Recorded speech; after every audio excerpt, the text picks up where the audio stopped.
Hello, I'm Donald Leggett and welcome to this edition of Share Views, brought to you by London South East. We're joined today by Colin Hutchinson, CEO of Ascent Resources, the AIM-listed operator of the Pecelski gas field in Slovenia. Welcome, Colin. Thanks, Donald. So, clearly you're a busy man. Yes, it's been a busy start to the year. There's been a lot going on. Yes, and a lot has happened since we spoke last. Let me just jump straight in and ask you, what difference has the permit for the gas producing plant made for the business? I think the permit is hugely important. We've been seeking the permit for a long time. It proves that we can get a permit through the system. And it's very important for the future, the field development, as we hope to increase production and put Slovenian gas into the Slovenian grid. Why the change? Why did you eventually get the permit? It did look at one stage as if your arsehole had kicked you into the long grass and were permanently going to leave you there. Well, I think we've answered every question that we were asked. But what has changed? Because your position hasn't changed.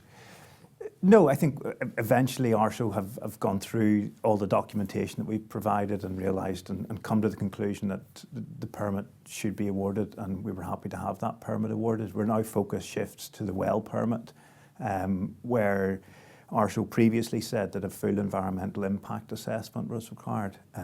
Our position is that it's not required. We've already provided all the information, and based on the expert opinions that they saw, the six bodies that said there was no significant risk, that a permit should have been awarded. So now we're looking, and hopefully the Environment Ministry, the new Environment Minister and the Environment Ministry takes a view on our appeal, and when we have news on that. Do you remain hopeful?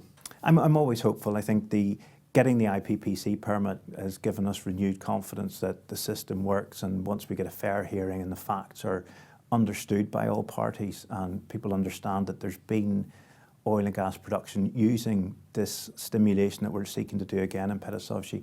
The first one was done in 1956. It's been done on over 50 wells since then. So we're not looking to do anything new. And I think once people understand exactly what we're seeking to do and understand that there is no risk to the environment and there is huge potential benefits from the project, then the permits hopefully get awarded. So when we were talking earlier, I mentioned the word fracking and your face turned blue. So you clearly see a big difference between fracking and stimulation, which is what you guys are going to do in Pecelski. Yeah, what's the difference? I think this is a big misunderstanding, and this is something we've been struggling with, that people associate us with what goes on in North America, these big projects.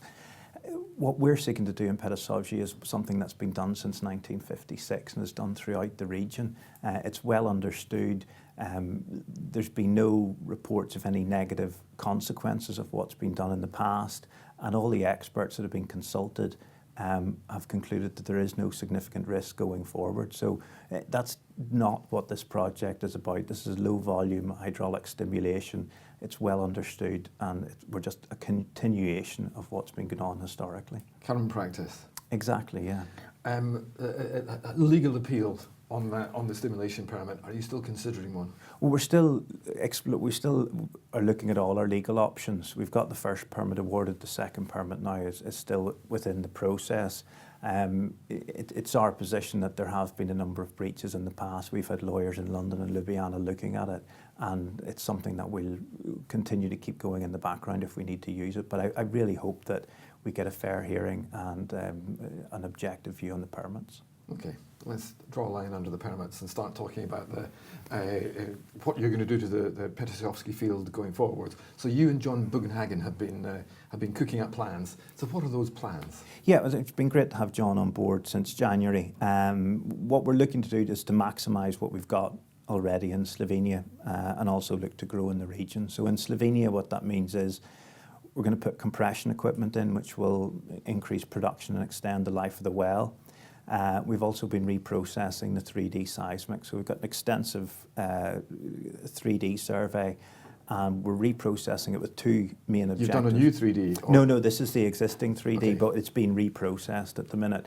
And it's reanalysis of the 3D? Reanalyzed. I mean, the analysis in the past was really focused on the deep gas, where we drilled PG10 and 11 successfully and found significant volumes of gas.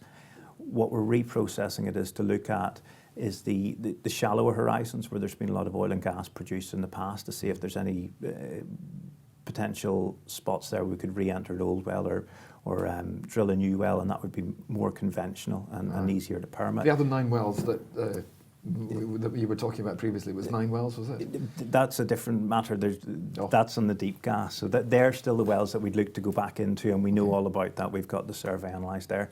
The other thing that we're analysing the seismic for is to look at the deeper stuff, right down below the 3,500 metres where we've looked in the past, and to see whether there's any potential for further resources below what's previously been discovered. So pretty comprehensive stuff then? Yeah, we're looking forward to getting the results from that. Okay.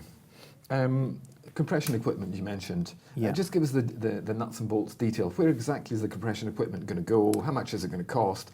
Over what time frame will it be installed in? All the kind of questions the investors want to know about. Yeah, so we've been talking to a number of suppliers over the last few months to shortlist them and identify the preferred supplier. This equipment will be installed at the existing MRS, where we have the filter separator and the connection to the Croatian pipeline. And it'll be used on both wells, PG10 and PG11A, to increase production, to effectively suck the gas out. The pressure has obviously declined a bit as we've been producing, and the compression equipment will enable the life of those wells to be extended, production to be increased and kept going at a stable plateau. And the equipment will be installed. We're hoping to sign the contract in the next few weeks and then have the equipment installed hopefully before the end of the year. Even very roughly, what would an estimated cost of the compression equipment be? Ballpark, it's going to cost about €500,000, plus there'll be some additional installation costs. Some of those costs we'll need to pay up front, and some will be paid after it's been installed. Okay, so it's a useful piece of equipment, but it doesn't come cheap. £750,000 you've just raised in your latest share placing. What does that get used for, and over what time frame? So both the things we've just been talking about are really the main focus of what we're using that money for. So getting the compression equipment ordered and paid for, and getting the 3D seismic reprocessing completed. So those two things will be the short-term uses of that cash, and that'll hopefully deliver cash flow in terms of increased production from the existing wells and increased prospects from the 3D seismic reprocessing. And essentially, we've been talking field development plan stuff here. How much more funding will you need to do a decent job, do you think, and where is that money going to come from? Well, I'm hoping that once the permits come through, then we'd obviously need more funding to re-stimulate the wells, and then as more permits come through, we'd need more money to bring the field up to its full potential. I was very pleased that we raised the 750,000 there recently, and even more pleased that we brought in some institutions on that placing.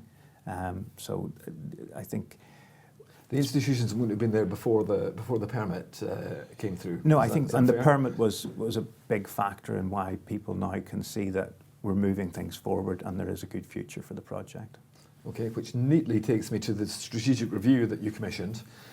You were talking to some interested institutions, some interested partners, perhaps some farming partners.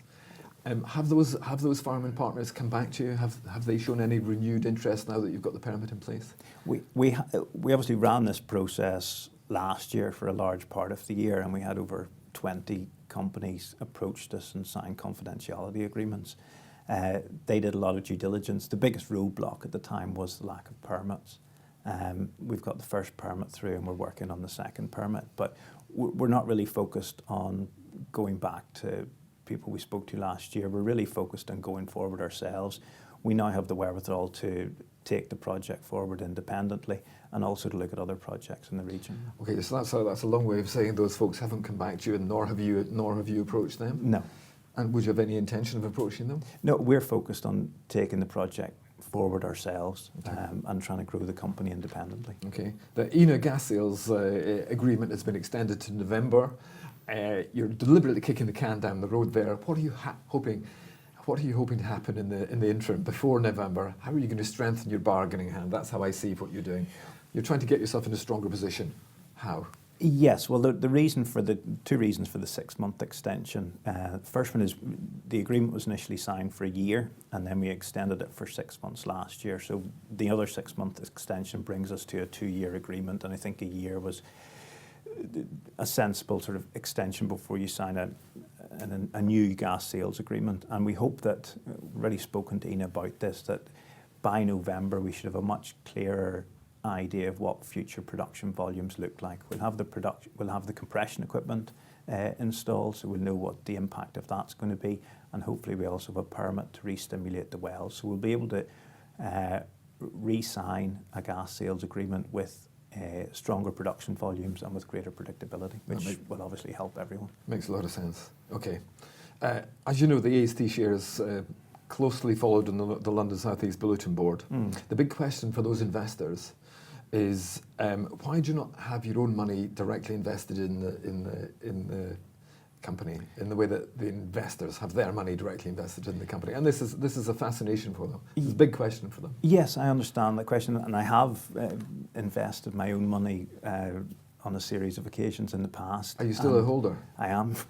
I am still a holder, yes. So you're still a wee bit underwater, the same way that they are a little bit underwater. I've put money in, and a lot of my remuneration, a proportion of my remuneration has been in share options, and the option price is between 1.5 and 2 pence. So my interests are very well aligned with the interests of shareholders. I really want to see the share price increase back up to where it was about 18 months ago. Because, as a reader of the bulletin boards, a lot of people said that they think your interests are not aligned, but you would say they're absolutely bang on aligned. They're very much aligned. I mean, I've been working trying to get the project moving forward for quite some time now.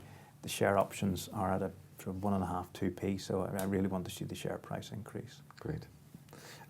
Finally, my last question, in terms of news flow, what can investors look forward to over the next 6 months, the next 12 months? It's going to be a very busy time, so what's going to be coming through? What's going to be kicking that share price up a little bit? Well, I think we've had a very busy start to 2019.